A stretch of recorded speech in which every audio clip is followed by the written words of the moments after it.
بسم اللہ الرحمن الرحیم۔ حضرت ابراہیم علیہ السلام کے بیٹے حضرت اسماعیل علیہ السلام کے 12 بیٹے تھے۔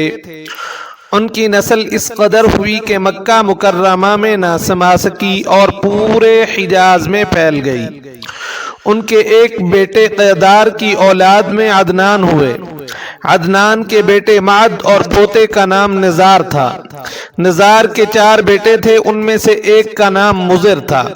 مضر کی نسل سے قریش بن مالک پیدا ہوئے، یہ فہر بن مالک بھی کہلائے۔ قریش کی اولاد بہت ہوئی، ان کی اولاد مختلف قبیلوں میں بٹ گئی۔ ان کی اولاد سے قصی نے اقتدار حاصل کیا۔ قصی کے آگے 3 بیٹے ہوئے، ان میں سے ایک عبد مناف تھے، جن کی اگلی نسل میں جناب ہاشم پیدا ہوئے۔ جناب ہاشم نے مدینہ کے ایک سردار کی لڑکی سے شادی کی، ان کے یہاں ایک لڑکا پیدا ہوا، اس کا نام شیبہ رکھا گیا۔ یہ پیدا ہی ہوا تھا کہ ہاشم کا انتقال ہو گیا۔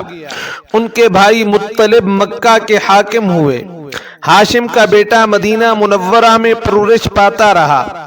جب مطلب کو معلوم ہو گیا کہ وہ جوان ہو گیا ہے تو بھتیجے کو لینے کے لیے خود مدینہ گئے۔ اسے لے کر مکہ مکرمہ پہنچے تو لوگوں نے خیال کیا یہ نوجوان ان کا غلام ہے۔ مطلب نے لوگوں کو بتایا یہ ہاشم کا بیٹا اور میرا بھتیجا ہے۔ اس کے باوجود لوگوں نے اسے مطلب کا غلام ہی کہنا شروع کر دیا۔ اس طرح شیبہ کو عبد المطلب کہا جانے لگا۔ انہی عبد المطلب کے یہاں ابو طالب، حمزہ، عباس، عبداللہ، ابو لہب، حارث، زبیر، زرار اور عبد الرحمن پیدا ہوئے۔ ان کے بیٹے عبداللہ سے ہمارے نبی حضرت محمد الرسول اللہ صلی اللہ علیہ وآلہ وسلم پیدا ہوئے۔ عبد المطلب کے تمام بیٹوں میں حضرت عبداللہ سب سے زیادہ خوبصورت اور سب سے زیادہ پاک دامن تھے۔ عبد المطلب کو خواب میں زمزم کا کنواں کھودنے کا حکم دیا گیا، یعنی حضرت اسماعیل علیہ السلام کے کنویں کو۔ اس کنویں کو قبیلہ جرہم کے سردار مزاز نے پاٹ دیا تھا۔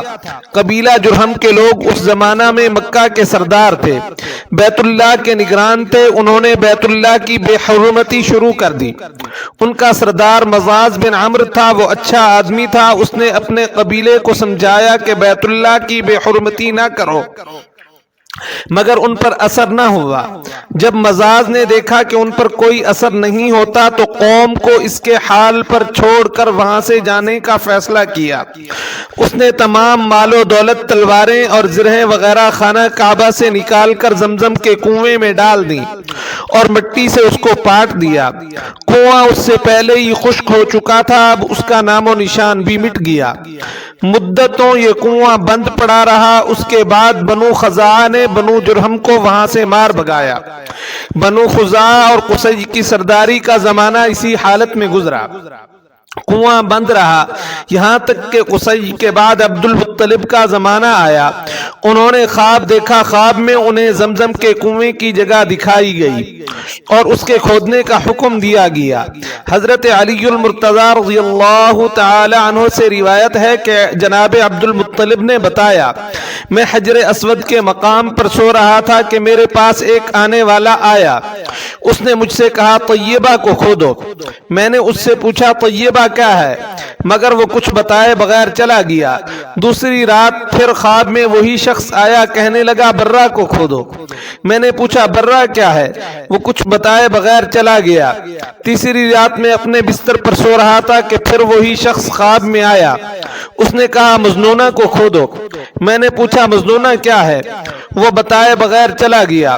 اس سے اگلی رات میں پھر بستر پر سو رہا تھا کہ وہی شخص پھر آیا اور بولا زمزم کھودو۔ میں نے اس سے پوچھا زمزم کیا ہے، اس بار اس نے کہا زمزم وہ ہے جس کا پانی کبھی ختم نہیں ہوتا، جو حاجیوں کے بڑے بڑے مجمعوں کو سیراب کرتا ہے۔ جناب عبد المطلب کہتے ہیں میں نے اس سے پوچھا یہ کنواں کس جگہ ہے، اس نے بتایا جہاں گندگی اور خون پڑا ہے اور کوا ٹھونگے مار رہا ہے۔ دوسرے دن جناب عبد المطلب اپنے بیٹے حارث کے ساتھ وہاں گئے۔ اس وقت ان کے یہاں یہی ایک ہی لڑکا تھا۔ انہوں نے دیکھا وہاں گندگی اور خون پڑا تھا اور ایک کوا ٹھونگے مار رہا تھا۔ اس جگہ کے دونوں طرف بت موجود تھے اور یہ گندگی اور خون دراصل ان بتوں پر قربان کیے جانے والے جانوروں کا تھا۔ پوری نشانی مل گئی تو جناب عبد المطلب کدال لے آئے اور کھدائی کے لیے تیار ہو گئے، لیکن اس وقت قریش وہاں آ پہنچے۔ انہوں نے کہا اللہ کی قسم ہم تمہیں یہاں کھدائی نہیں کرنے دیں گے، تم ہمارے ان دونوں بتوں کے درمیان کنواں کھودنا چاہتے ہو جہاں ہم ان کے لیے قربانیاں دیتے ہیں۔ عبد المطلب نے ان کی بات سن کر اپنے بیٹے حارث سے کہا تم ان لوگوں کو میرے قریب نہ آنے دو، میں کھدائی کا کام کرتا رہوں گا، اس لیے کہ مجھے جس کام کا حکم دیا گیا ہے میں اس کو ضرور پورا کروں گا۔ قریش نے جب دیکھا کہ وہ باز آنے والے نہیں تو وہ رک گئے۔ آخر انہوں نے کھدائی شروع کر دی۔ جلد ہی کنویں کے آثار نظر آنے لگے۔ یہ دیکھ کر انہوں نے اللہ اکبر کا نعرہ لگایا اور پکار اٹھے، یہ دیکھو یہ اسماعیل علیہ السلام کی تعمیر ہے۔ جب قریش نے یہ دیکھا کہ انہوں نے کنواں تلاش کر لیا تو ان کے پاس آ گئے اور کہنے لگے عبد المطلب اللہ کی قسم یہ ہمارے باپ اسماعیل علیہ السلام کا کنواں ہے اور اس پر ہمارا بھی حق ہے، اس لیے ہم اس میں تمہارے شریک ہوں گے۔ یہ سن کر جناب عبد المطلب نے کہا میں تمہیں اس میں شریک نہیں کر سکتا، یہ مجھ اکیلے کا کام ہے۔ اس پر قریش نے کہا تب پھر اس معاملے میں ہم تم سے جھگڑا کریں گے۔ جناب عبد المطلب بولے کسی سے فیصلہ کروا لو۔ انہوں نے بنو سعد ابن حزیم کی کاہنہ سے فیصلہ کرانا منظور کیا۔ یہ کاہنہ ملک شام کے بالائی علاقے میں رہتی تھی۔ آخر جناب عبد المطلب اور دوسرے قریش اس کی طرف روانہ ہوئے۔ جناب عبد المطلب کے ساتھ عبد مناف کے لوگوں کی ایک جماعت تھی، جبکہ دیگر قبائل قریش کی بھی ایک ایک جماعت ساتھ تھی۔ اس زمانہ میں ملک حجاز اور ملک شام کے درمیان ایک بیابان میدان تھا، وہاں کہیں پانی نہیں تھا۔ اس میدان میں ان کا پانی ختم ہو گیا، سب لوگ پیاس سے بے حال ہو گئے، یہاں تک کہ انہیں اپنی موت کا یقین ہو گیا۔ انہوں نے قریش کے دوسرے لوگوں سے پانی مانگا، لیکن انہوں نے پانی دینے سے انکار کر دیا۔ اب انہوں نے ادھر ادھر پانی تلاش کرنے کا ارادہ کیا۔ جناب عبد المطلب اٹھ کر اپنی سواری کے پاس آئے، جو ہی ان کی سواری اٹھی اس کے پاؤں کے نیچے سے پانی کا چشمہ ابل پڑا۔ انہوں نے پانی کو دیکھ کر اللہ اکبر کا نعرہ لگایا۔ پھر جناب عبد المطلب سواری سے اتر آئے، سب نے خوب سیر ہو کر پانی پیا اور اپنے بشکیزے بھر لیے۔ اب انہوں نے قریش کی دوسری جماعت سے کہا آؤ تم بھی سیر ہو کر پانی پی لو۔ اب وہ بھی آگے آئے اور خوب پانی پیا۔ پانی پینے کے بعد وہ بولے اللہ کی قسم اے عبد المطلب یہ تو تمہارے حق میں فیصلہ ہو گیا، اب ہم زمزم کے بارے میں تم سے کبھی جھگڑا نہیں کریں گے۔ جس ذات نے تمہیں اس بیابان میں سیراب کر دیا وہی ذات تمہیں زمزم سے بھی سیراب کرے گا، اس لیے یہیں سے واپس چلو۔ اس طرح قریش نے جان لیا کہ اللہ تعالی جل جلالہ عبد المطلب پر مہربان ہے، لہذا ان کے پاس جانے کا کوئی فائدہ نہیں۔ چنانچہ سب لوگ واپس لوٹے۔ واپس آ کر جناب عبد المطلب نے پھر کنویں کی کھدائی شروع کی۔ ابھی تھوڑی سی کھدائی کی ہوگی کہ مال دولت تلواریں اور زرہیں نکل آئیں، اس میں سونا اور چاندی وغیرہ بھی تھی۔ یہ مال و دولت دیکھ کر قریش کے لوگوں کو لالچ نے آ گھیرا۔ انہوں نے جناب عبد المطلب سے کہا عبد المطلب اس میں ہمارا بھی حصہ ہے۔